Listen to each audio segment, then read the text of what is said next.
Obviously, the big question of the day is who the next mayor of Boston is going to be, but that isn't the only race or the only outcome that people should be keeping an eye on tonight.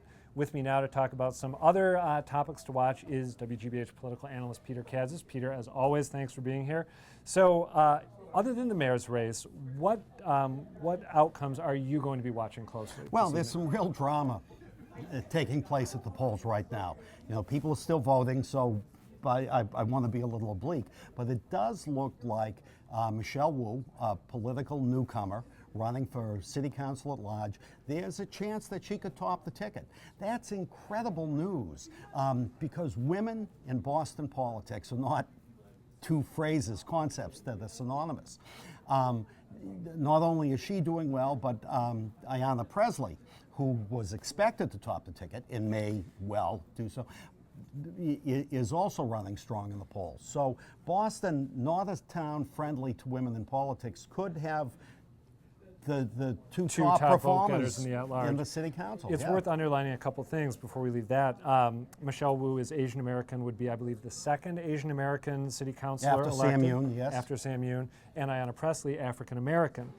Both of them, I would think, with strong finishes in the at-large race, would automatically become rivals in waiting to whoever the mayor-elect is. Is that a fair statement to make? Oh, that's a fair statement, although people close to Presley said she's more interested in going to Congress than in running for mayor.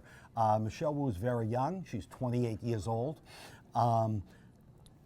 Perhaps she'd like to be mayor. Right. You know, this is all very premature.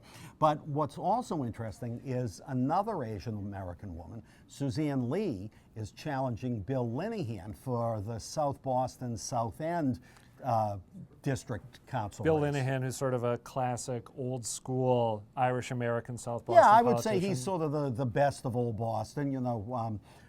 Even though he nixed that debate that you were supposed to host? Even though he You're a generous man. I'm a generous man, and what goes around comes around. I don't know if that's good for Bill Linehan, but no, Linehan's a representative of what we'd all call old Boston. Suzanne Lee is a representative of so-called new Boston.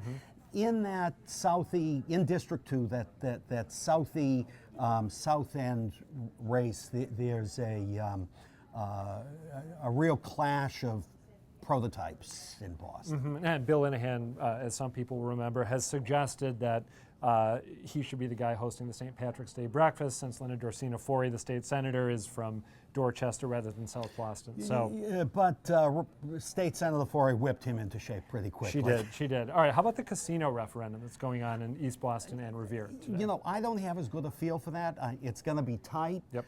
People who know more about it than I do say they expect the casino to prevail narrowly. We'll see. Revere will most likely.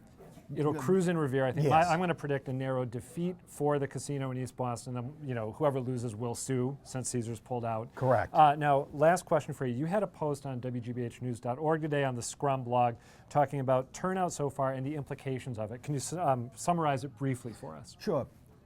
More than 125,000 people vote, it's good for John Conley. Less than that, it's good for Marty Walsh. And how's it looking right now? Right now, turnout's high, but I wouldn't draw any conclusions. All right, Peter Kadzis, as always, thank you for being here.